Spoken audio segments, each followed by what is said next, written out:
during that era. However, I'm told, without any documents supporting this, we can only definitively say that the village dates back to the 14th century. The village was founded when the first families, who were all potters, Le, Nguyen, and Trang, came up the Red River from Bobat and discovered the amazing deposits of white clay that surrounded the area. The village was first called Bo True Phung, which translates into white clay soil. The name was later changed to Trang, which still translates into the place where bowls are made. While the founding fathers initially concentrated on making bricks for the Hue Citadel and the Hanoi Imperial Palace, they later moved into ceramics when they realized it was easier and more profitable. Black blobs of coal are still plastered to the walls of the alleyways. These are a mixture of coal and other materials used in the old-fashioned kilns.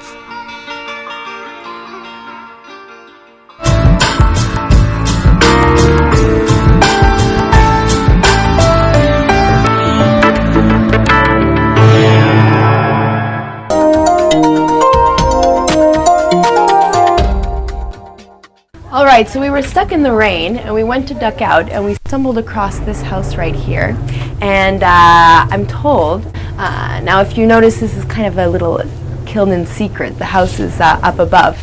And the reason for this is because in the 1960s, the government forbid private enterprise. And so while the families wanted to continue the craft, what they did is they all kind of did it individually and secretly. And it was in the 1980s when they were allowed to have their own private businesses again.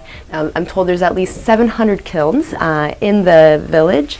And while there used to be a lot more, that number is going down because they're being replaced by gas kilns, which are a lot more popular now. So you're not going to be seeing many of these great coal kilns anymore.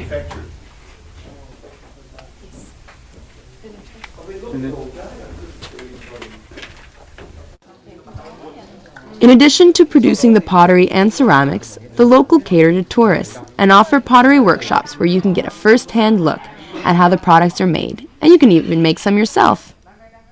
So they've made it look easy enough. We've gone around, we've come into the workshop, and now we're checking out how it's actually done from the beginning. And I'm trying my best, we'll see. Now, I don't think it's the shaping part that's so hard, but it's actually spinning this thing around is pretty exhausting, to be honest. We'll see how it works out, and it's also a very messy job. They all think it's great, though. Oh. Since most of the clay deposits have been depleted in the region, since the 17th century, the area has been bringing in clay from other areas. This clay is a mixture from different areas that's processed to make it workable and to clear out the imperfections. Like bread dough. Most of the pottery in the village is still shaped by hand, on hand-spun wheels. The potter uses water to smooth the clay into whatever shape he or she desires.